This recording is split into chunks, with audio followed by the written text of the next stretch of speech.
श्रीमान भागचंद जी पाटनी जयपुर, उन्होंने जी दया के लिए 1 लाख रुपए की राशि देने की घोषणा की है। बहुत बहुत धन्यवाद। इसी क्रम में आगरा से श्रीमान शीतल प्रसाद जी, श्रीमती कुसुम जी, अनूप जी, मनोज जी, श्रीरांश जी, अभय जी, वर्धमान जी, जमुना प्रसाद नैवेचंद जी 15,000 रुपया, श्रीमती पद्मावती जैन आगरा 11,000 रुपया। और इसी क्रम में कोलकाता से श्रीमान सुरेश जी, सरिता जी, रोहन जी, नेहा जी, अंकित, नैना, आन्या, आयंस, अरम, राजवीर पाटनी विधान सहयोग में 51,000 रुपया, त्यागीवती भोजन व्यवस्था में 51,000 रुपये की राशि देने की घोषणा की है। बहुत बहुत इन परिवारों के लिए धन्यवाद। और आइए मैं आमंत्रित करूंगा मंच पे उन श्रावकों को जिन्होंने गुणायतन से जुड़ने का सौभाग्य प्राप्त किया। सर्वप्रथम आमंत्रित करूंगा श्रीमती उमराव देवी, पुत्र पुत्रवती श्री अजित संगीता गोदा, गुवाहाटी असम। इन्होंने स्वर्ण दान देकर अपने जीवन को स्वर्णिम प्रदान किया। अगर उपस्थित हैं वे आएंगे मंच पर और परम पूज्य मुनिवर के श्री चरणों में नमन करते गुरुवंदना का सौभाग्य प्राप्त करेंगे। शायद यहाँ उपस्थित नहीं है, ताली बजाकर उनका सम्मान करें। इसी क्रम में श्रीमान नरेश किरण जी वैशाखिया, अंकित अंकुर वैशाखिया नागपुर, जिन्होंने स्वर्ण दान देकर अपने जीवन को स्वर्णिम प्रदान किया। अगर उपस्थित हैं तो वे आए परम पूज्य मुनिवर के श्री चरणों में नमन करते गुरुवंदना का सौभाग्य प्राप्त करेंगे। और उनके सम्मान के लिए मैं आमंत्रित करूंगा श्रीमती सुशीला जी पाटनी और श्रीमती चंद्रकला जी पाटनी आएंगे। सम्माननीय श्री नरेश जी किरण जी वैशाखी परिवार का सम्मान का कार्यक्रम गुणायतन परिवार की ओर से करेंगे और आप ताली बजाकर इनका सम्मान करें। आइए श्रीमती सुशीला जी पाटनी, श्रीमती चंद्रकला जी पाटनी आएंगी और सम्माननीय पुण्याजक परिवार का सम्मान का कार्यक्रम संपन्न करेंगे। इसी क्रम में निर्माण सारथी के रूप में श्रीमान वीरेंद्र कुमार जी कांता जी न्यू दिल्ली, संरक्षक नम्रता जी अग्रवाल सिडनी के माता पिता हमारे बीच उपस्थित हैं। मैं आमंत्रित करूंगा वे आए परम पूज्य मुनिवर के श्री चरण मनमन करते गुरुवंदना का सौभाग्य प्राप्त करेंगे। और उनके सम्मान के लिए मैं आमंत्रित करूंगा गुणायतन के ट्रस्टी श्रीमान मनोज जी, अनामिका जी वाकलीवाल इंदौर, संरक्षक गुणायतन संरक्षक श्रीमान मनोज जी, अनामिका जी वाकलीवाल। आइए श्रीमान वीरेंद्र कुमार जी परिवार, उनकी ओर से संरक्षक नम्रता जी अग्रवाल सिडनी। और आइए सूत्रधार के रूप में गुणायतन से जुड़ने का अवसर जिन्होंने प्राप्त किया स्वर्गीय उत्तम चंद जी शतभैया की स्मृति में श्रीमती विषम जी, श्री निलय नीलू जी, श्रीमती श्वेता जी, प्रणत नीलियांश जैन शतभैया परिवार इंदौर, इन्होंने गुणायतन में सूत्रधार के रूप में जुड़ने का अवसर प्राप्त किया है। और उनके सम्मान के लिए मैं आमंत्रित करूंगा श्रीमान अनिल जी, अमिता जी दुर्गापुर श्रेणी संरक्षक गुणायतन, श्रीमान देवेंद्र जी अजमेरा गया, ये आएंगे हमारे सम्मानी।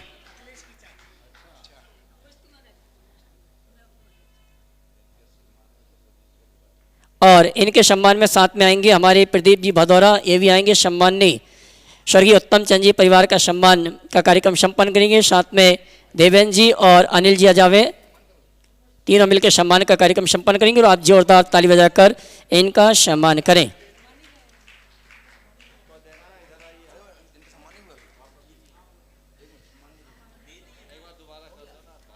हाँ जी, हमारे नम्रता जी अग्रवाल सिडनी, उनके माता पिता का सम्मान प्रदीप जी भदौरा संपन्न करेंगे। आइए पहुंचिए। और आइए मैं आमंत्रित करूंगा संरक्षक श्रीमती नम्रता जी अग्रवाल सिडनी के माता पिता वे आए और परम पूज्य मुनिवर के श्री चरण नमन करते गुरुवंदना का सौभाग्य प्राप्त करेंगे। और उनके सम्मान के लिए श्रीमान प्रदीप जी, संध्या जी भदौरा टीकमगढ़। और मैं सम्मान सहित आमंत्रित करूंगा श्रीमान डॉक्टर PN जैन साहब, वे आए मंच पे स्थान ग्रहण करें। और चारों मंडल पुण्याजक परिवार के 2-2 सदस्य मंच पर आ जावें। श्रीमान PN जैन साहब, मैं सम्मान से आमंत्रित करूंगा मंच में स्थान ग्रहण करें। और आइए चलते हैं, मैं आमंत्रित करूंगा श्रीमान संरक्षक जयंती परिवार से श्रीमान ताराचंद जी अलवर और उनके साथ श्रीमान नरेश जी, ये आएंगे परम पूज्य मुनिवर के श्री चरण मनमन करते गुरुवंदना का सौभाग्य प्राप्त करेंगे। आइए और उनके सम्मान के लिए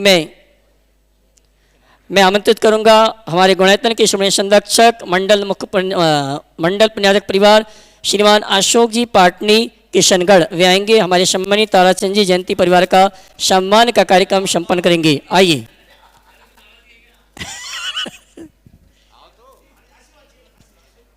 श्रीमान ताराचंद जी और नरेश जी दोनों का सम्मान करने के लिए मैं आमंत्रित करूंगा श्रीमान अशोक जी पाटनी किशनगढ़ श्रीमान संरक्षक गुणायतन, जोरदार ताली बजाकर। और गुणायतन के निर्देशक मुख्य मंडल पुण्याजक परिवार श्रीमणी संरक्षक गुणायतन के कर्ता धर्ता श्रीमान अशोक जी पाटनी सम्मान कर रहे हैं ताराचंद जी जयंती परिवार श्रीमान नरेश जी अलवर का। और आइए चलते हैं शंका समाधान का कार्यक्रम हम और आप प्रारंभ करेंगे। और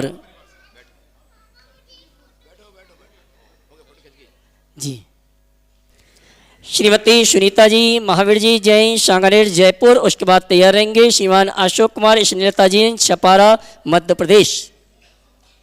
श्रीमती सुनीता जी महावीर जी जैन सांगानेर जयपुर, माइक पहुंचाएं।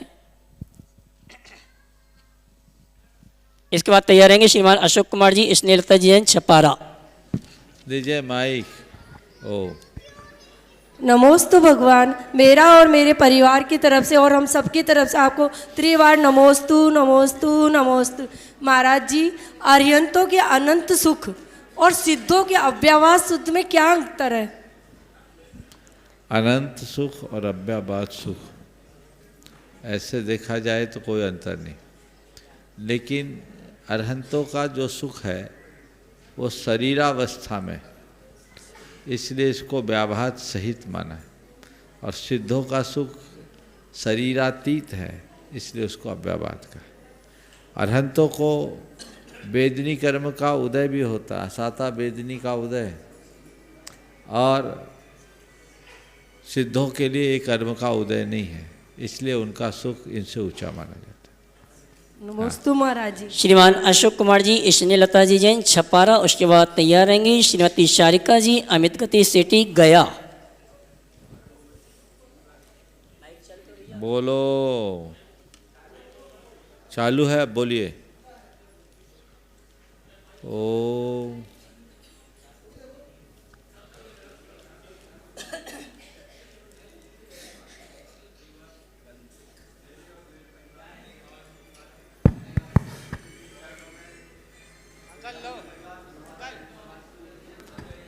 ओम।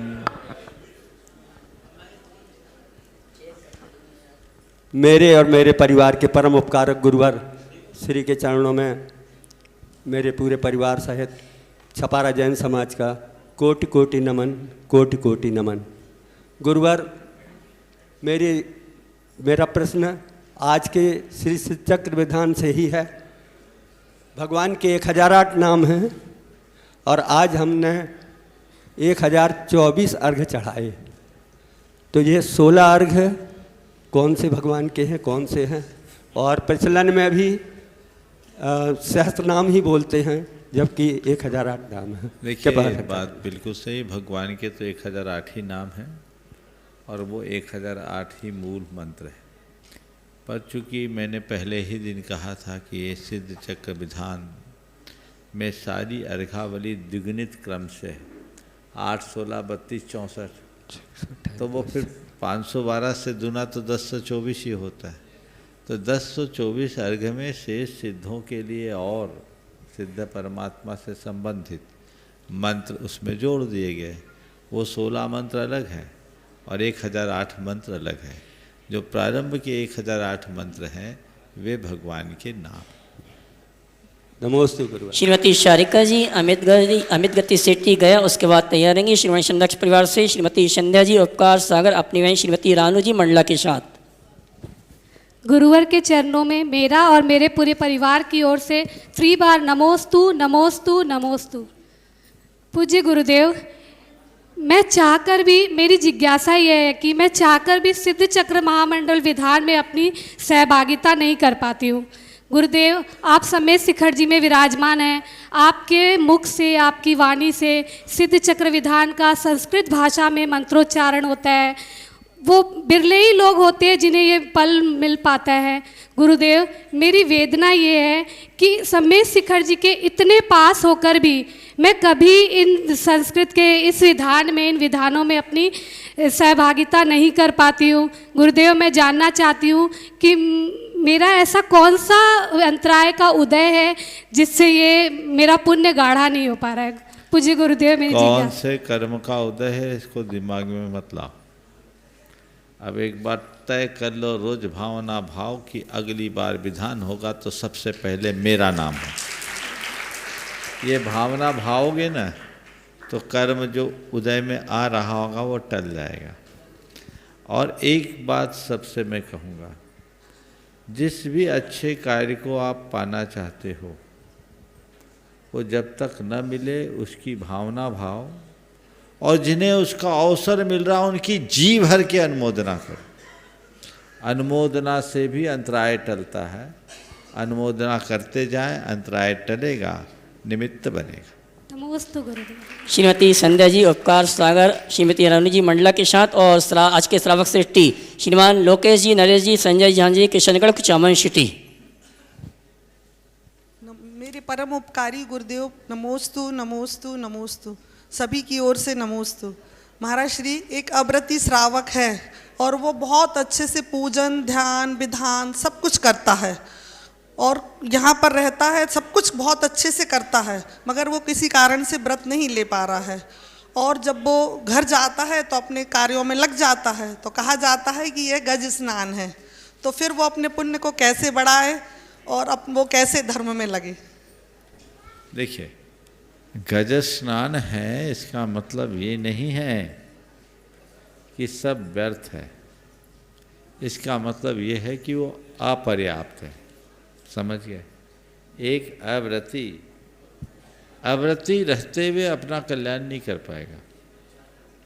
उसका कल्याण तो तभी होगा जब व्रती बनेगा।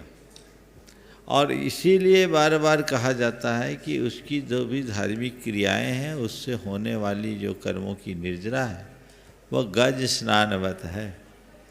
लेकिन उसके पास एक अवसर है पुण्य के संचय का।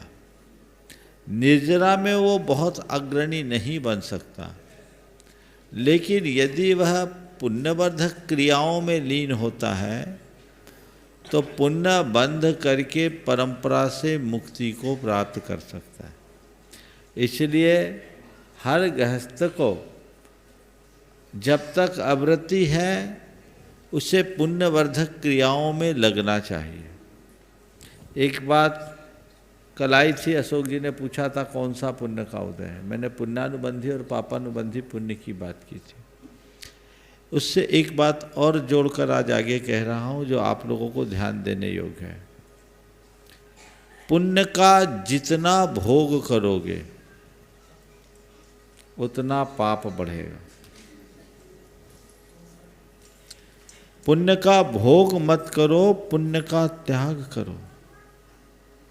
एक सम्यक दृष्टि की यही विशेषता होती है कि उसको पुण्य के उदय से बहुत सारी संयोग मिलते हैं, उपलब्धियां मिलती है, 6 खंड का राज्य भी मिल जाता है, लेकिन वह उन्हें तुच्छ समझता है।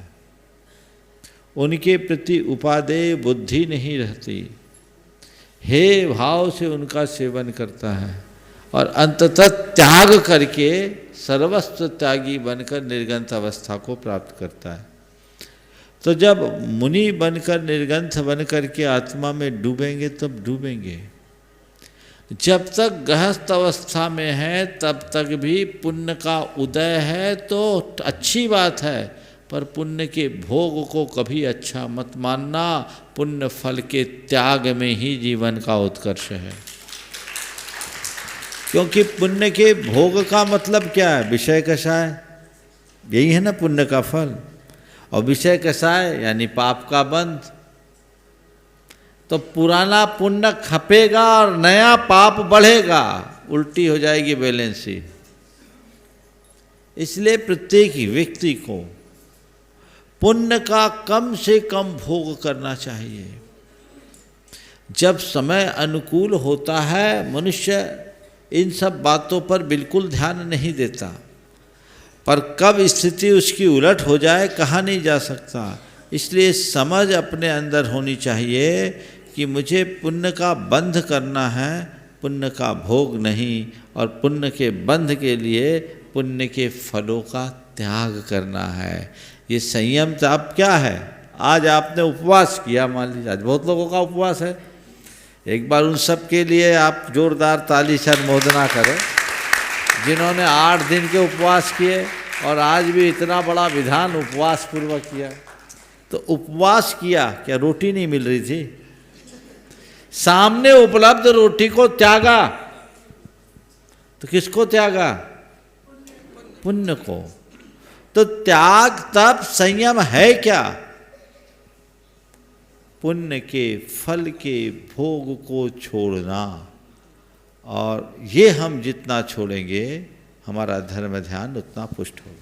नमोस्तु गुरुदेव। आज के श्रावक शेट्टी श्रीमान लोकेश जी झांझरी परिवार कुचामन शेट्टी किशनगढ़, उसके बाद तैयारंगी श्रीमती हनी जी वेनाडा कलकत्ता, पुत्री श्री सुनील जी अजमेरा हजारीबाग। नमोस्तु गुरुदेव। गुरुदेव, मेरी ये जिज्ञासा थी कि कई बार क्या होता है, हम लौकिक कार्य में ना कोई कार्य करते तो हमको पता है कि इसमें दोष लग रहा है, फिर भी वो करना पड़ता है। तो उसके लिए महर्षि क्या करें उस स्थिति में? मतलब कुछ समझ ही नहीं आता कि करेंगे तो दोष लगेगा और नहीं करेंगे तो लौकिक कार्य में करना ही पड़ता है उसको। देखो, दो स्थितियाँ, एक है कि दोष को भी जो दोष न माने, और दूसरा दोष को दोष मानते हुए करे। जो दोष को दोष नहीं मानता वो कभी दोष मुक्त नहीं हो सकता, और जो दोष को दोष मान करके चलता है वो कभी भी दोषों से मुक्त हो सकता है। इसलिए कोशिश करो, हमें जो दोष दिखता है हम उसका उपयोग ही न करें, फिर भी यदि करना ही पड़ता है तो हे बुद्धि से करो। नमस्ते महाराज जी। एक प्रश्न, सिर्फ छोटा सा प्रश्न है महाराज जी। मैं ये कह रहा था कि कर्म बंध कैसे बनते हैं, और आपने एक बार प्रवचन में कहा कि अगर अपन सिर्फ नमो हरियंत्राणा बोलते रहे तो भी कर्मों की निर्जरा होती है, लेकिन वो भी पाप कर्म के उदय से वो भी नाम नहीं आता, वो भी थोड़े से समय में भूल भुला के नक्की कर जाते हैं।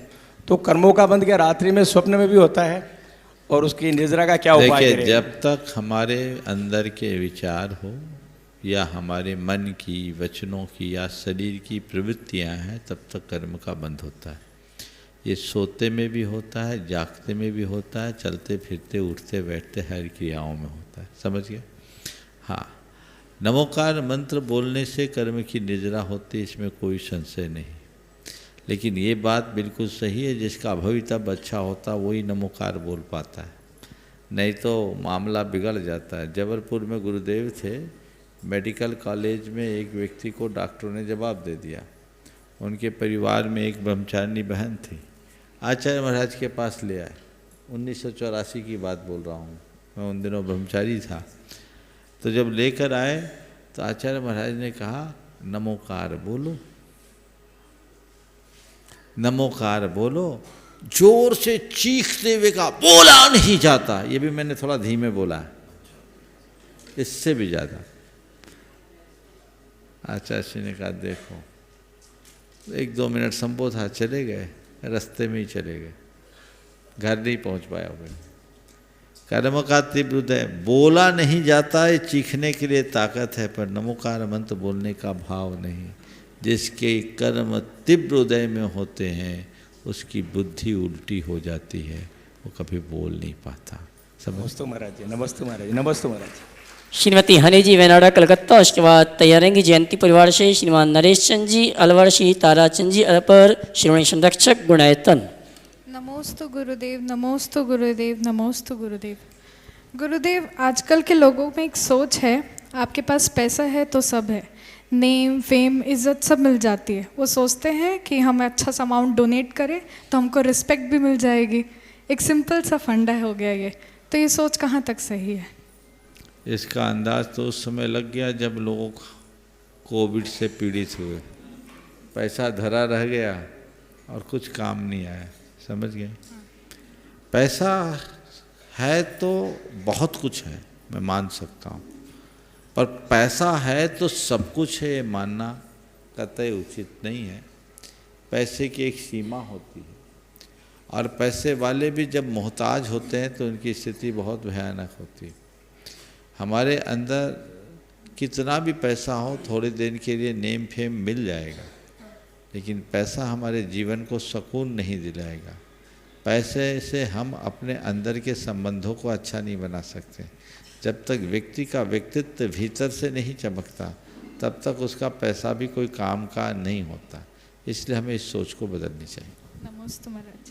श्रीमान नरेश चंद जी, श्रीमान ताराचंद जी अलवर, श्रीमणी संरक्षक जयंती परिवार अलवर। इसके बाद तैयार रहेंगे सम्मान से आमंत्रित करूंगा कैंसर के विशेषज्ञ हमारे जैन समाज के गौरव डॉक्टर P.N. जैन साहब, मुंबई, ट्रस्टी गुणायतन। नमोस्तु गुरुदेव, नमोस्तु गुरुदेव। पूर्वा भील ने कौवे का मांस का त्याग किया और तीर्थंकर प्रवृत्ति का बंद किया। बाद में चलकर राजा नंद कुमार मुनि बने। राजा नंद कुमार मुनि बने। उन्होंने 16 कारण भावना का स्तवन किया और तीर्थंकर प्रवृत्ति का पद पाया और भगवान महावीर बने। तो हम ये क्या, तो ये ऐसा क्यों? बहुत अच्छा है, आपने भगवान महावीर की कथा को पढ़ा है और बहुत अच्छे से पढ़ा है, लेकिन थोड़ा सा ऐसे और स्पष्ट कर लें। पुरुरवा भील से महावीर भगवान की पर्याय की शुरुआत होती है। जब वो एक किसी मुनि का वध करने को सन्नद्ध था, तब उसकी पत्नी ने उसे रोका और कहा ऐसा मत करो, ये कोई वन देवता प्रतीत होते हैं, क्योंकि किसी भी पशु की आंखें इतनी अचंचल नहीं हो सकती, आप रुको, ऐसा अनर्थ मत करो। और उनके रोकने पर जब दोनों गए, झाड़ियों की ओट में देखा कि एक मुनिराज अविचल मुद्रा में स्थित है, और महाराज को देखकर वो भाव विभोर हो गया और महाराज के संबोधन से उनका हृदय परिवर्तित हुआ और उस भील ने उस दिन हिंसा का त्याग किया। कव्वे का मकसद से टोटल हिंसा का त्याग किया और वहाँ से उसके खदीर साल भील ने कव्वा का मांस त्यागा था। ये भील में लोग मिला देते हैं। तो उसने हिंसा का त्याग किया और उस पुरुरवा भील के अंदर अहिंसा का बीज बपन हुआ। अभी तीर्थंकर प्रकृति का बंद नहीं किया, इसके बाद तो कई भाव हैं, समझ गए। बस महावीर भगवान की जीवन यात्रा का विकास जो प्रारंभ हुआ वो शेर की पर्याय से हुआ। जब हिरण के शिकार करते समय अमित गति और अमितंजय नाम के 2 चरण रिद्धिधारी मुनिराजों का संबोधन मिला, तब उस शेर का हृदय परिवर्तित हुआ, उसे सम्यक दर्शन की प्राप्ति हुई और बढ़ते बढ़ते बढ़ते बढ़ते राजा नंद की पर्याय में, है ना, कहीं कहीं आनंद राजा की बात आती है, आनंद राजा की पर्याय में जब आए मुनि बनकर, तब 16 कारण भावना भाकर तीर्थंकर प्रकृति का बंध किए और पुष्पोत्तर विमान में उत्पन्न हुए। वहाँ से च्युत होकर रानी त्रिशला के गर्भ में आकर महावीर भगवान के रूप में। आपकी तालियों का सम्मान चाहूँगा, जोरदार ताली बजावे डॉक्टर P.N. जैन साहब, मुंबई, ट्रस्टी गुणायतन, कैंसर रोग विशेषज्ञ। और इसके बाद तैयार रहेंगे गुणायतन ट्रस्टी श्री मनोज जी, अनामिका जी, वाकलीवाल, इंदौर। महाराज जी को नमोस्तु नमोस्तु नमोस्तु। मेरा प्रश्न भावना योग के संबंध में है।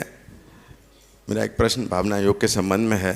योगा पे तो बहुत रिसर्च हो चुकी है और अभी एक अनुसंधान हमारे टाटा मेमोरियल हॉस्पिटल में हुआ कि उन्होंने योगा के कुछ सेशन आखिरी स्टेज में जो ब्रेस्ट कैंसर के पेशेंट्स जो वुमेन थी उनको दिया, तो उनकी लाइफ में करीब 6 मंथ्स का इजाफा देखा गया और बहुत कंफर्टेबल हो गए, क्वालिटी ऑफ लाइफ भी इम्प्रूव हुई। तो क्यों ना हम ऐसे प्रयोग भावना योग से भी संबंधित करें, क्योंकि हमारा भावना योग तो योगा से और भी ऊपर है और उसमें लोक मंगल की भावना, और आपने कहा है कि मंगल मंगल होए जगत में, सबका मन मंगल होए, तो वो थोड़ा डिफरेंट है योगा से। तो आपका इसके बारे में क्या विचार है? पहले तो मैं चाहूँगा एक बार जोरदार करतल ध्वनि से। डॉक्टर साहब मुंबई में रहते हैं और किसी भी पेशेंट के, खड़े रहे डॉक्टर साहब, किसी भी कैंसर से पीड़ित पेशेंट का समाचार इनके पास पहुंचता है, जितनी तत्परता से ये आगे आते हैं उसकी जितनी सराहना की जाए वो कम है। मुंबई में 2 काम बहुत बड़ा है, एक डॉक्टर साहब की उपलब्धता और दूसरा अशोक जी के 2 फ्लैट। वहाँ 6 फ्लैट हो गए, 2 से 6 हो गए क्या? हाँ, 6 कमरे और मरीज वहाँ से रह कर के पूर्ण आरोग्य लाभ ले रहे हैं। ये बहुत बड़ा काम है, बहुत अच्छा कार्य है। डॉक्टर साहब का उसमें बहुत अच्छा योगदान रहता है। आज आपने भावना योग का कैंसर से पीड़ित मरीजों के ऊपर प्रयोग करने के संदर्भ में कहा। मैं कहूँगा डॉक्टर साहब ये काम आपको आगे बढ़ाना चाहिए। आप तो प्रायः शंका समाधान सुनते ही हो। कितने लोगों के अनुभव इस मंच से प्रकट हुए, उसको आधार बनाकर इसको आगे बढ़ाना चाहिए। बिल्कुल भावना योग का बहुत अच्छा परिणाम दिख रहा है। 4th स्टेज का कैंसर भावना योग से ठीक हो रहा है। आज से करीब 20 दिन पहले एक व्यक्ति महाराष्ट्र से आया था, उसको महीने में 5 डायलिसिस होती थी। भावना योग किया, बोला अब मुझे महीने में 1 होती। यहाँ आकर और वो व्यक्ति बंदना, पैदल बंदना करके उतरा यहाँ, ऐसा बताया। तो ऐसे कैंसर के अन्य बीमारियों से पीड़ित लोगों को जो अच्छे से भावना योग कर रहे हैं, भरपूर लाभ मिल रहा है। बहुत सारे चिकित्सकों ने भी इसे आगे बढ़ाया है। भावना योग के प्रचार प्रसार में वो लोग लगे हुए हैं। डॉक्टर साहब, आप इस मोर्चे को संभालिएगा तो बहुत लोगों को लाभ मिल सकता है और हमें इस दिशा में आगे कार्य करना चाहिए। श्रीमान मनोज जी, अनामिका जी वाकलीवाल, इंदौर संरक्षक गुणायतन। उसके बाद तैयार रहेंगे सुप्रसिद्ध गीतकार गायक श्री अजित जी पांड्या, कुचामन सिटी। नमोस्तु गुरुदेव, नमोस्तु गुरुदेव, नमोस्तु गुरुदेव। गुरुदेव, कोई भी अच्छा कार्य करने के लिए घर से निकलते हैं, जैसे कि मंदिर जाने के लिए घर से निकलते हैं, और मन में अगर ये विचार करते हैं कि हम घर के सामान भी ले आएँ या मॉर्निंग वॉक भी हो जाएगा, तो और एक होता है कि मॉर्निंग वॉक करने जाते हैं और साथ में मंदिर के दर्शन भी हो जाएंगे। तो गुरुदेव, क्या विचार ज़्यादा सही होता है? क्योंकि कार्य दोनों ही करना है, लेकिन विचार क्या ज़्यादा उचित होगा? मैं इस बारे में मार्गदर्शन चाहूँगी। देखो, हमसे आपका ही सवाल एक बार किसी ने थोड़ा सा बदल करके कहा, मैं उस सवाल को रखकर उत्तर देता हूँ तो शायद बात को समझने में अच्छा होगा। उन्होंने कहा, महाराज जी हम लोग घर से निकलते कि चलो बाज़ार भी घूम आएंगे, मंदिर भी हो आएगा, तो ये करना ठीक है। तो मैंने उनको उत्तर दिया था, मंदिर के लिए जाना तो बाज़ार मत जाना, बाज़ार के लिए जाओ तो मंदिर जा सकते हो। क्या बोल रहा हूँ? मंदिर के लिए जाओ तो बाज़ार मत जाओ, और बाज़ार के लिए निकलो तो मंदिर चले जाओ। मतलब हमारी प्राथमिकता में मंदिर होना चाहिए, मार्केट नहीं। सब्जी लेने चल रहे, चलो मंदिर भी होते आएंगे, तो भगवान और सब्जी बाज़ार एक बराबर हो गया। सब्जी बाज़ार में गए, बागजू मंदिर, चलो अपना अहोभाग्य हम मंदिर के दर्शन कर ले, वो मौका मत चूकना। भगवान के दर्शन का कोई मौका हो मत चूकना, लेकिन जो भगवान के दर्शन का कार्य है, पूज्य धर्म का कार्य है, उसे सर्वोच्च प्राथमिकता में लेना। तो मॉर्निंग वॉक करेंगे और मंदिर भी घूम आएंगे नहीं, मंदिर जाएंगे और फिर ऐसा कर लो लंबे मंदिर तक चले जाओ, जिसमें वॉक भी हो जाएगा और मंदिर भी हो जाएगा। तुम्हारे जैसे लोगों के लिए इंदौर में बहुत सारे मंदिर हैं, हमको वॉक करने के लिए जाना है नहीं, हम मंदिर में जाएंगे, नए नए मंदिरों में रोज़ अलग अलग जाएंगे, प्राथमिकता बदल जाएगी। उसमें पाप तो नहीं लगता, लेकिन पुण्य कमज़ोर होता है। हमारी प्राथमिकता कितनी प्रबल है, बंधने वाले पुण्य पाप का संबंध उससे जुड़ता है। श्रीमान अजित जी पांड्या, कुचामन सिटी। उसके बाद तैयार रहेंगी Shrimati Meera ji Jain, Texas, USA। Hello, नमोस्तु महाराज जी, नमोस्तु नमोस्तु। महाराज जी, कसाइयों से जो अनुरंजित होती है वो लेश्या होती है, तो 13वें गुणस्थान में सहयोग केवली में कसाएं सब समाप्त हो जाती है, तो लेश्या क्यों बचती है फिर एक? ये पुराने संस्कार बस कहते हैं, वहाँ योग की प्रवृत्ति है, तो योग की प्रवृत्ति को विलेशा कहते हैं, समझिए। नमस्ते महाराज जी, नमस्ते। Shrimati Meera ji Jain, Dallas, Texas. तुम्हारे सवाल से ऐसा लगता है कि तुम स्वाध्याय करने लगे हो, अच्छे लक्षण है। ताली तो बजाइए गीतकार अजित भाई के लिए। Shrimati Meera ji Jain, Texas, USA। उसके बाद तैयार रहेंगी श्रीमती नम्रता जी, सुधीर जैन, सिडनी। साथ में श्रीमती ममता जी, सुधीर जैन, दिल्ली। गुरुवार को मेरा और मेरे परिवार का और समस्त जैन समाज डालस, टेक्सास की ओर से नमोस्तु नमोस्तु नमोस्तु।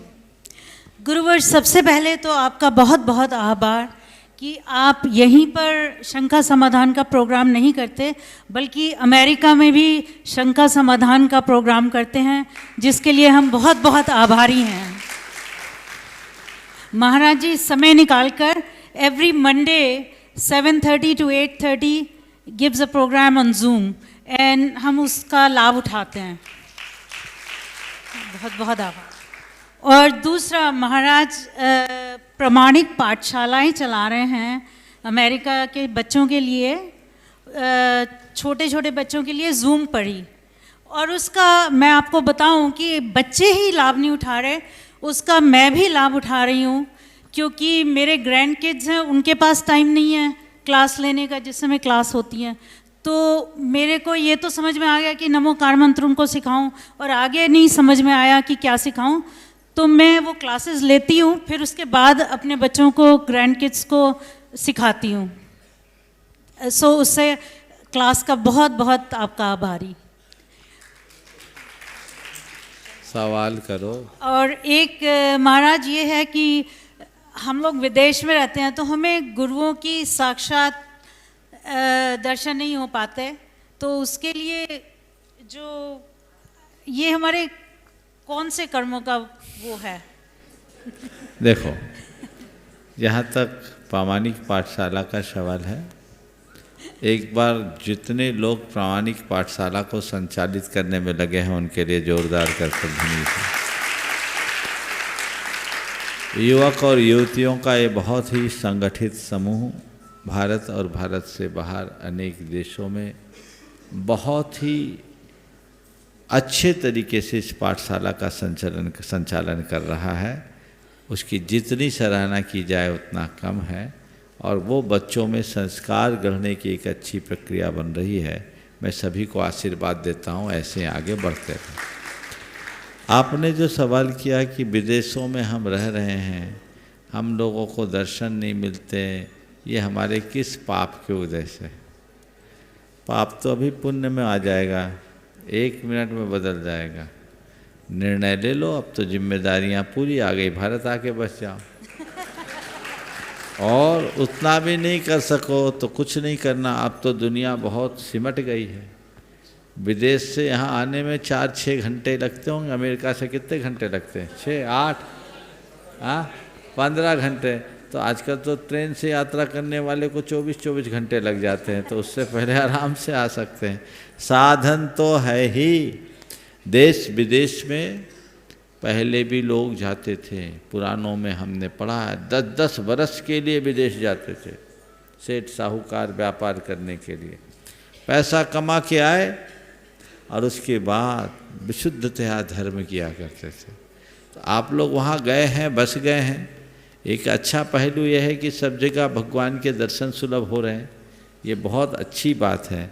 और लोग धार्मिक क्रियाएं भी कर रहे हैं। और ये टेक्नोलॉजी के दौर में हम फिजिकली नहीं, वर्चुअली तो दर्शन कर ही रहे हैं ना।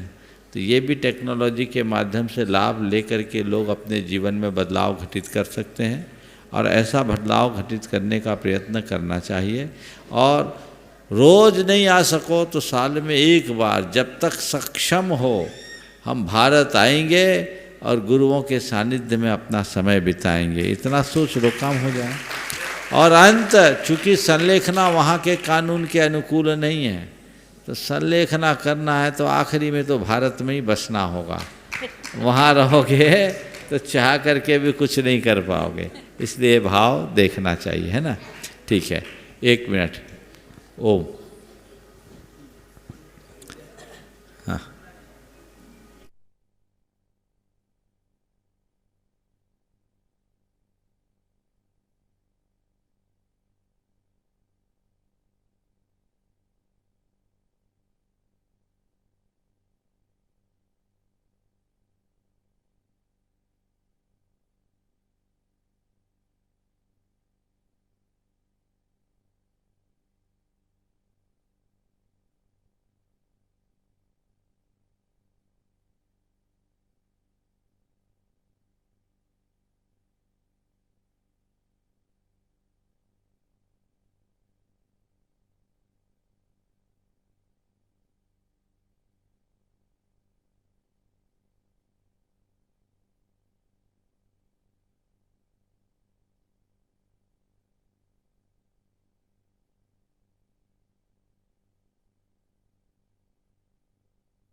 ये जो भीड़ है दरवाजा के पास वाली, बैक साइड चले जाइए। और ये गेट अब बंद कर दो। शुभी गेट बंद कर दो ये वाला। आवागमन इधर से बंद कर दो, सब उधर से आएंगे। बोले देवादेव श्री आदिनाथ भगवान की।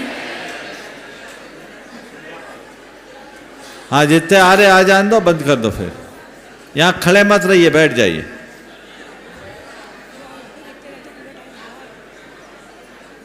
ओम ओम।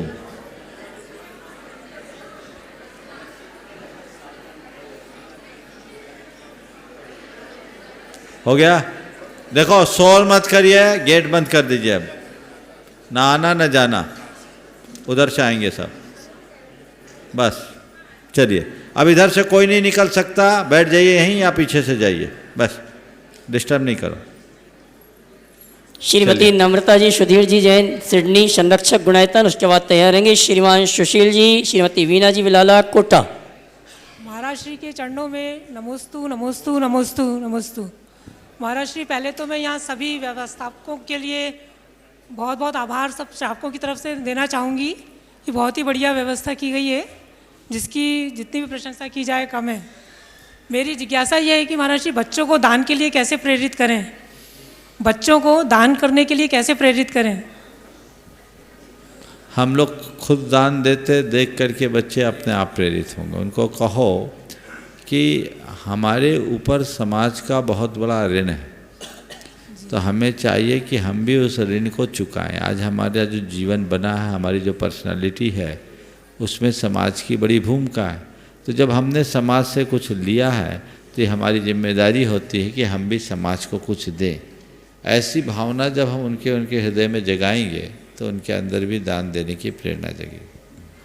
और आइए सुशील जी, वीना जी विलाला परिवार कोटा अपनी शंका का समाधान प्राप्त करें। उसके पूर्व आप सभी को कहना चाहूँगा, अद्भुत ऐतिहासिक अकल्पनीय प्रभाव के साथ सिद्ध चक्र महामंडल विधान संपन्नता की ओर है। कल प्रातःकाल की वेला में अभिषेक शांतिधारा हवन के माध्यम से इस अनुष्ठान का समापन होगा और कल महा शांतिधारा 55 मिनट की लगभग होगी परम पूज्य मुनिवर के मुखारविंद से।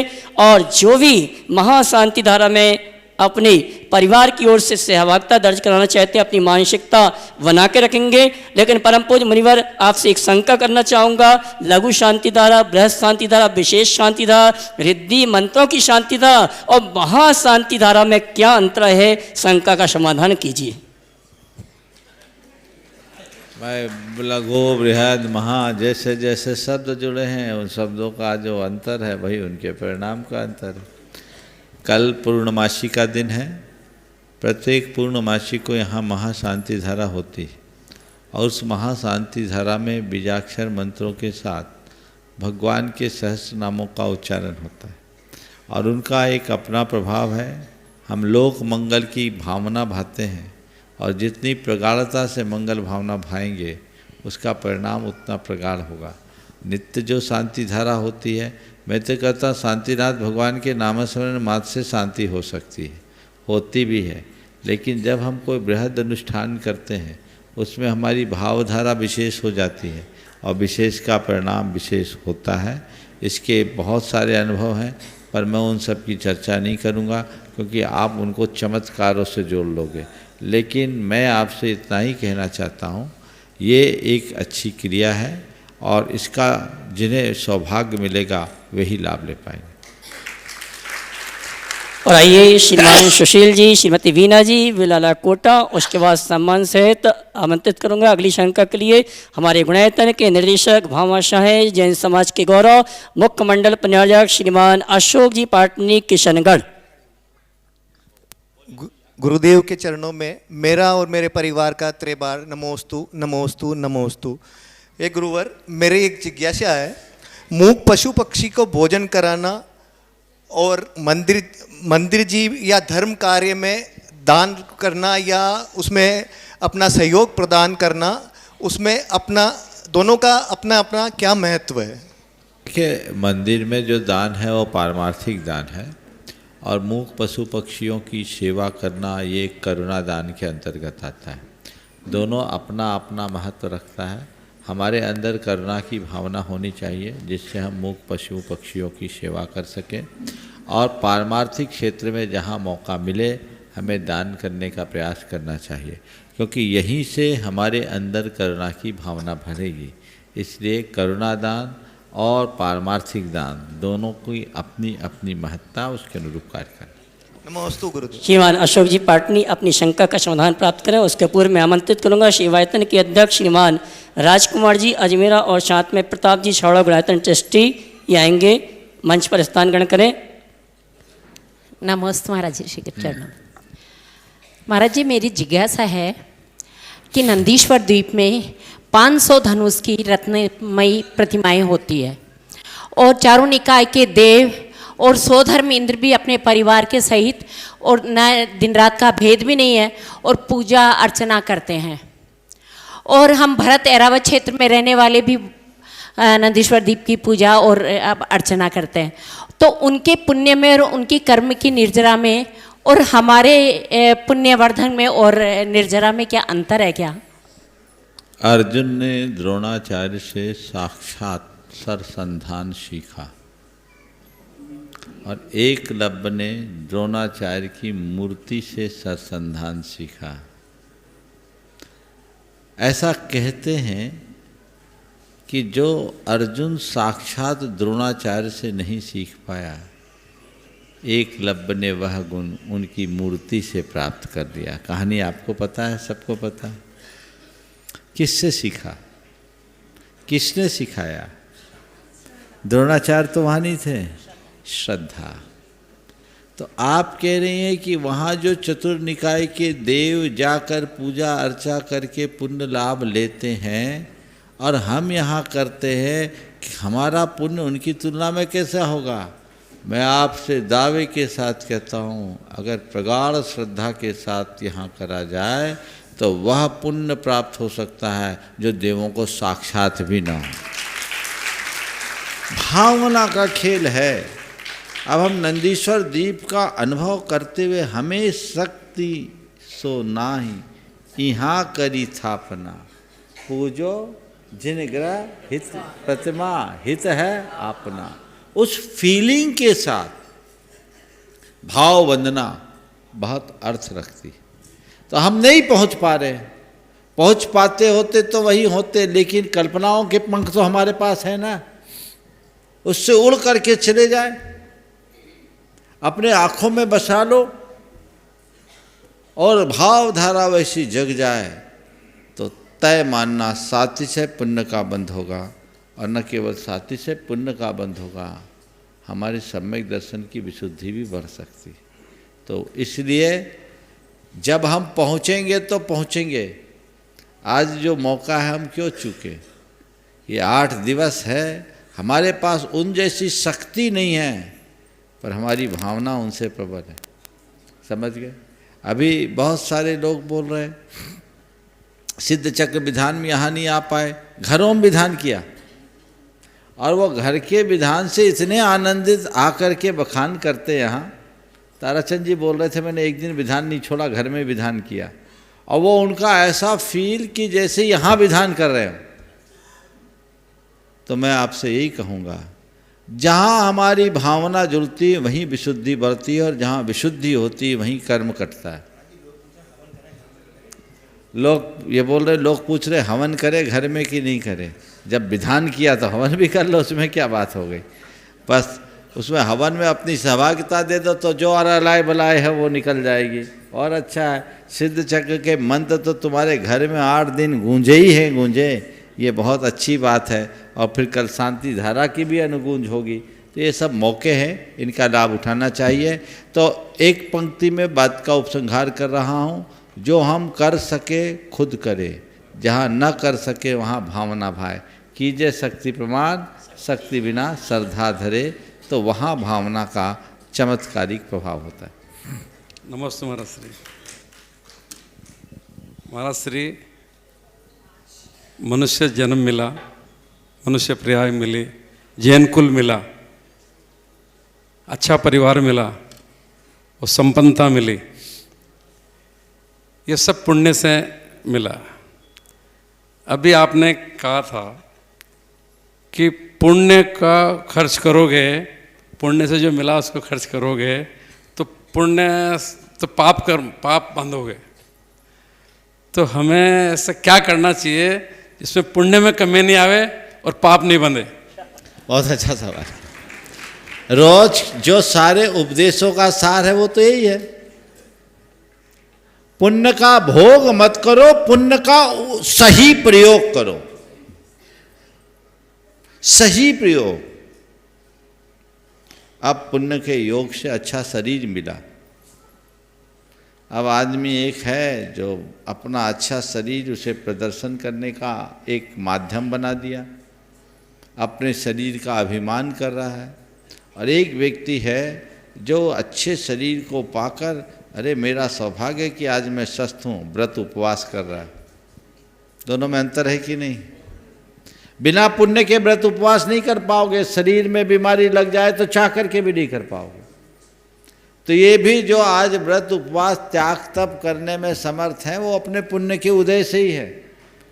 पर एक था जो पुण्य का उदय आया, पाप में लग गया, अभिमान में मगन हो गया, और एक जो पुण्य का उदय आया उसका प्रयोग व्रत उपवास में किया। पुण्य था, धन पैसा आया और धन पैसे को विषय कषायों में लगा दिए, पाप के कार्यों में लगा दिया, या उसको अपने अभिमान का आधार बना दिया। और एक है वही पुण्य के योग से मेरे पास धन आया है, मैं इसका सदुपयोग करूं, परोपकार के कार्य में लगाऊं, धर्म की प्रभावना में लगाऊं, संस्कृति की रक्षा में लगाऊं, निज पर के हित में लगाऊं। पैसा वही है, डायरेक्शन रहा। बुद्धि मुझे अच्छी मिली, पुण्य के योग से मिली। अब वो बुद्धि दूसरों को लड़ाने भिड़ाने में लगा रहे, और वो बुद्धि मिली है तो हम अच्छी बातें सीखने पढ़ने में लगाए, एक दूसरे को हित में लगाने में लगाए। एक ही बुद्धि है, आप इधर भी लगा सकते हो, उधर भी लगा सकते हो। तो हमें जो कुछ भी अच्छा मिला है, मैं अक्सर कहता हूँ अच्छा योग से मिलता है, पर योग से बड़ा प्रयोग है। पुण्य से ये सब कुछ मुझे मिला, मैं उसका प्रयोग कैसा कर रहा हूं, मुझे ये देखना है। बहुत मुश्किल होता है, कई लोगों के भाव नहीं होते। अशोक जी, इस अर्थ में आप बहुत भाग्यशाली। एक सज्जन ने मुझसे भरी आंखों से कहा एक दिन, बड़े धनी मानी सज्जन थे, बोले महाराज ऐसा क्या है कि मेरा पैसा पुण्य में नहीं लगता, पुण्य में मेरा पैसा नहीं लगता। बोले मतलब? महाराज जी कोई भी काम पुण्य का मंदिर अंदिर से जुड़ा होता मेरे भाव ही नहीं होते, और फालतू काम में मेरे पैसे निकल जाते करोड़ों। उस आदमी को इस बात की व्यथा है, समझ भी है, प्रवचन नियमित सुनने वाला। बोले मैं चाहता हूं तो भी नहीं निकलता, भाव ही नहीं होते मेरे।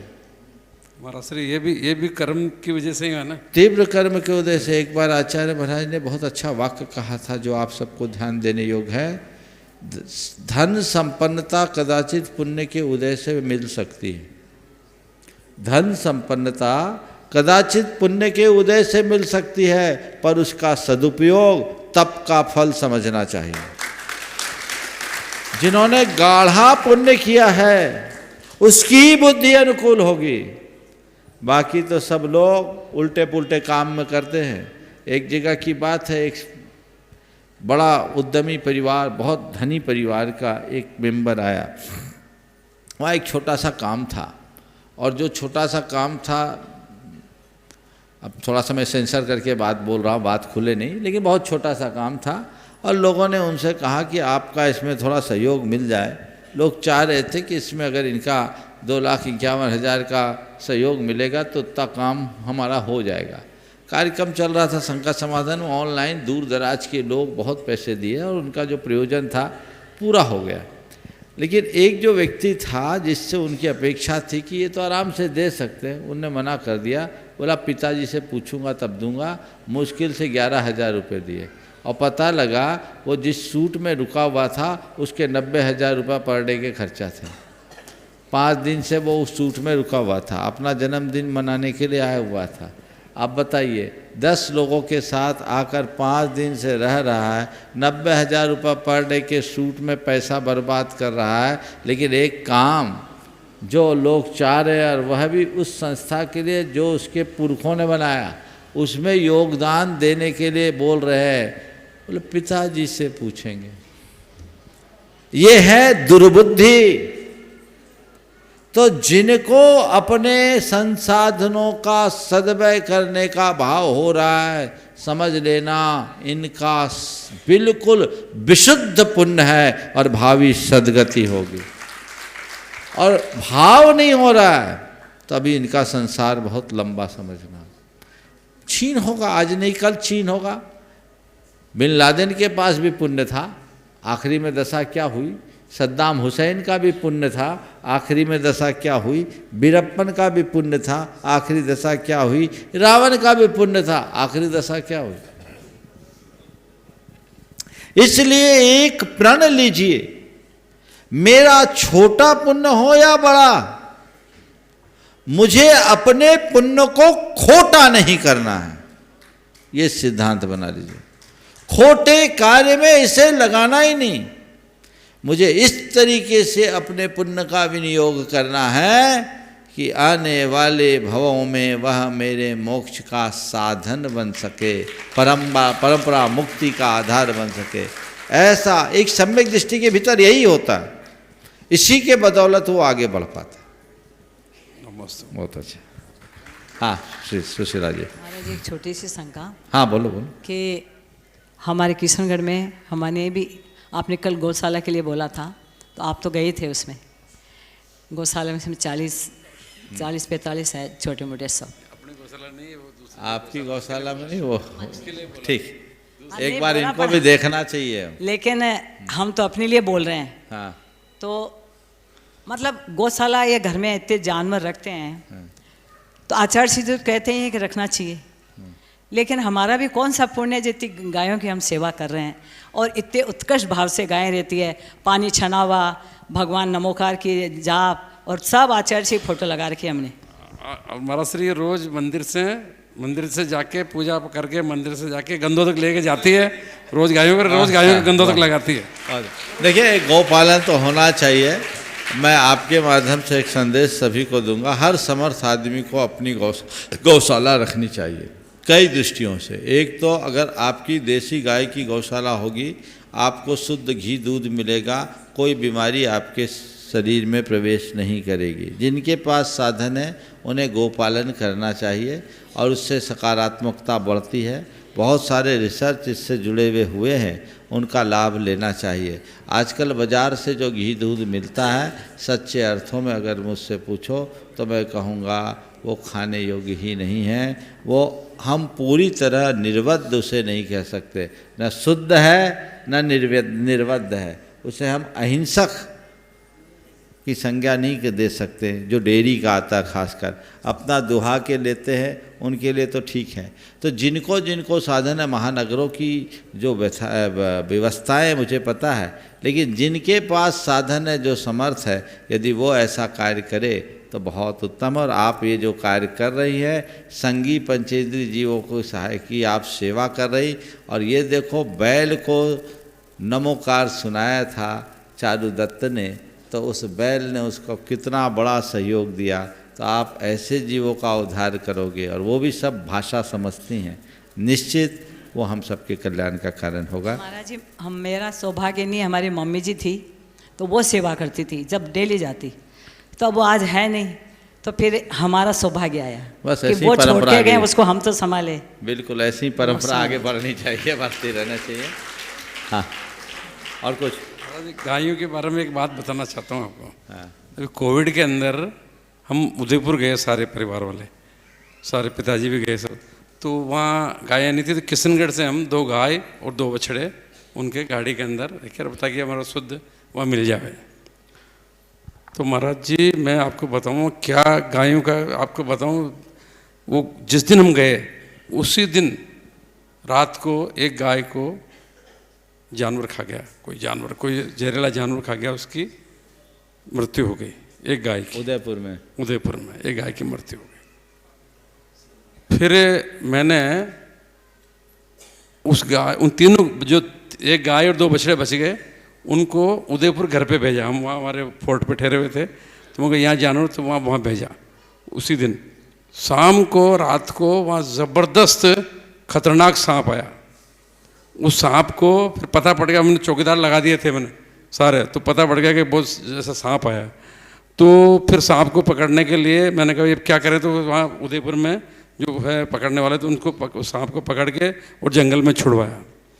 पर ये तो ठीक है महाराज जी, पर जो 3 गायें बची, 1 गाय 2 बछड़े बचे, 3 दिन तक उनको हाथों हाथ मैंने अगले दिन किशनगढ़ भेज दिया वापस। 1 दिन भी दूध नहीं दिया वहाँ, एक दिन वहाँ भेज दिया वापस। तो वो दोनों बछड़े और 1 गाय 3 दिन तक न तो पानी पिया न कुछ चारा खाया, और उनकी आंखों में से टल टल आंसू बह रहे हैं। वो इतनी सुस्त हो गई तीनों गायें, दोनों बछड़े गाय। तो वो सब कितनी समझती है बताओ। 3 दिन तक पानी हम तो मार के पच गए, उसको पानी बंटा चारा कुछ भी नहीं खाया, न उदयपुर खाया न किशनगढ़ खाया। संगी पंचेंद्री है, मनुष्यों से ज़्यादा संवेदना उनके अंदर दिखती है। आपके किशनगढ़ की उस जिसमें हॉस्पिटल उस गौशाला में मैंने देखा, 1 गाय 4 बछड़े को दूध पिला रही थी, और उस गाय की 3 टांग थी खुद की, उसका 1 बछड़ा था, और 3 बछड़े ऐसे थे जिनकी माएँ नहीं थी, और वो चारों को दूध पिला रही थी। अब ये सीखने की बात है, तो यही तो संवेदना है इन प्राणियों में होती है।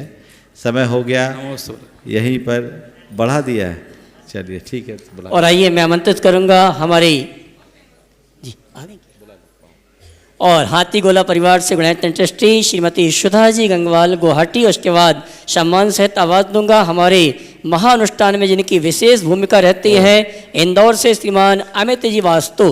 हाँ सुधा जी, जब तक अमित कर ले दो माइक। अमित भैया आ जाओ, ताली बजाएं अमित भैया के लिए।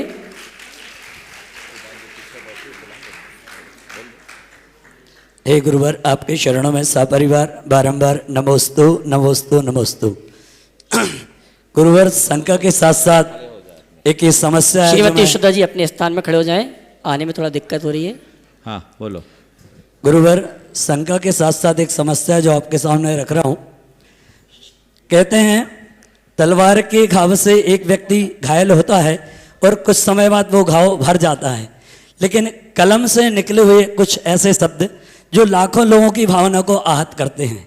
आजकल हमारे समाज में कुछ छुट भैये पत्रकार पैदा हुए हैं जो समय पे व्हाट्सएप वीडियो बनते हैं और ये मुनियों की निंदा ही लिखते हैं, इसके अलावा कुछ नहीं करते।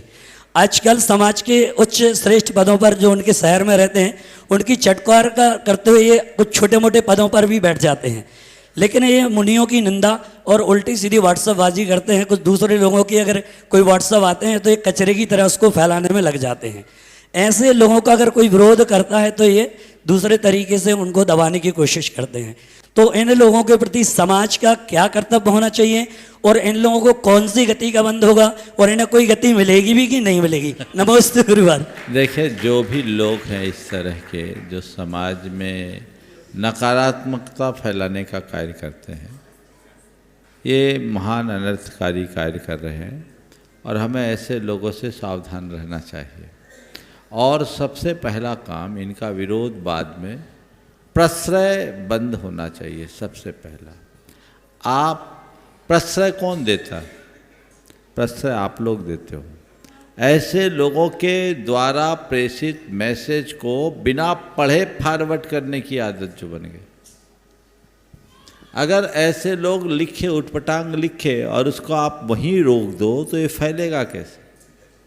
लेकिन अभी भी समाज में ये प्रवृत्ति बनी हुई है, अच्छी बात तो फिर भी लोग रोक दे, पर बुरी बातों को तो आंख मूंद करके फैला देते हैं। केवल ये सोच करके कि मैं तुम्हीं को बता रहा हूँ, किसी दूसरे को नहीं बता रहा, उतने में ही पूरे दुनिया में फैल जाता है और मिनटों में ही ऐसे संदेश फैल जाते हैं। तो पहला काम, लोगों को एक संकल्प लेना चाहिए कि किसी भी तरफ से यदि नकारात्मक संदेश आएगा तो हम उसे प्रसारित नहीं करेंगे और जो ग्रुप में एडमिन है उससे बोलकर उसे वहीं रोकने की कोशिश करें। दूसरी बात, फिर ऐसे लोगों से संवाद कायम करना चाहिए और संवाद कायम करके उन्हें समझाने की कोशिश करनी चाहिए और 1-2 बार उन्हें वार्निंग देनी चाहिए और यदि कोई व्यक्ति बार बार इस तरह का काम करता है तो फिर जो भी सामाजिक स्तर पर या विधि सम्मत कदम उठाने की संभावना है उस पर विचार करना चाहिए। खासकर ऐसे लोगों से बचने के लिए हमें बहुत जरूरी तत्पर रहना चाहिए जिससे सामाजिक सौहार्द और आस्थाएं खंडित होती। नमोस्तु गुरु। जिनवाणी चैनल पारस चैनल के माध्यम से जो यहाँ के विधान से जुड़कर अनुष्ठान कर रहे हैं उन सभी के लिए सूचना है, कल 5:30 बजे से जिनवाणी चैनल में प्रसारण प्रारंभ जाएगा और पारस चैनल में 6:55 पे सीधा प्रसारण का कार्यक्रम, जब तक ये कार्यक्रम चलता रहेगा तब तक सीधा प्रसारण का कार्यक्रम चलता रहेगा। आप जुड़ के यहाँ के अनुष्ठान के साथ अनुष्ठान अपने घर जिलाने में कर सकते हैं। गणतंत्र श्री श्रीमती सुधा जी गंगवाल, हाथी गोला परिवार गुवाहाटी, उसके बाद श्रीमान सुरेन जी गुवाहाटी। हे गुरुदेव, मैं और मेरे परिवार की तरफ से बारंबार नमोस्तु नमोस्तु, गुवाहाटी समाज की तरफ से आपको बार बार नमोस्तु नमोस्तु। गुरुदेव, मैं कल समेत शिखर पर्वत की वंदना पे गई थी। पर्वत इतना साफ सुथरा था, बहुत अच्छा लगा वंदना करके। तो गुरुदेव, ये आप लोगों की कृपा है कि ये पर्वत के लिए जो इतनी बातें हुई, लेकिन अब तो पर्वत को देख के बहुत अच्छा लग रहा है। तो देखिए, आपने बहुत अच्छी बात कही है कि पर्वत बहुत साफ़ सुथरा है और यदि ऐसा है तो हम लोगों के लिए बहुत ही प्रसन्नतादायक। ये सफाई समाज की जागरूकता, प्रशासन की जागरूकता, यहाँ के स्थानीय लोगों की तत्परता के कारण हुआ। लोग जागरूक होंगे। पहला प्रयास तो सभी को ये करना चाहिए कि गंदगी हम फैलने ही न दें। गंदगी फैलाने वाला कौन है? आप यात्री ही तो हैं। ये मन में संकल्प लेकर के जाएं कि हम ऊपर कोई भी कचरा नहीं फेंकेंगे। जो कुछ भी थोड़े बहुत अपनी ज़रूरत की चीज़ें लेकर जाते हैं उसे एक तो पॉलीथीन में लेकर नहीं जाएंगे और जिस भी साधन में लेकर जाएंगे उसे हम वापस लेकर आएंगे। यदि इतना संकल्प ले लेंगे तो पर्वत अपने आप साफ़ सुथरा बना रहेगा और जब तक ये पर्वत साफ़ सुथरा है तभी तक इसकी खूबसूरती है और इसका प्रभाव है। ये सबकी जिम्मेदारी है कि हम उसे निभाएं। समय आप सबका हो गया यहीं पर विराम।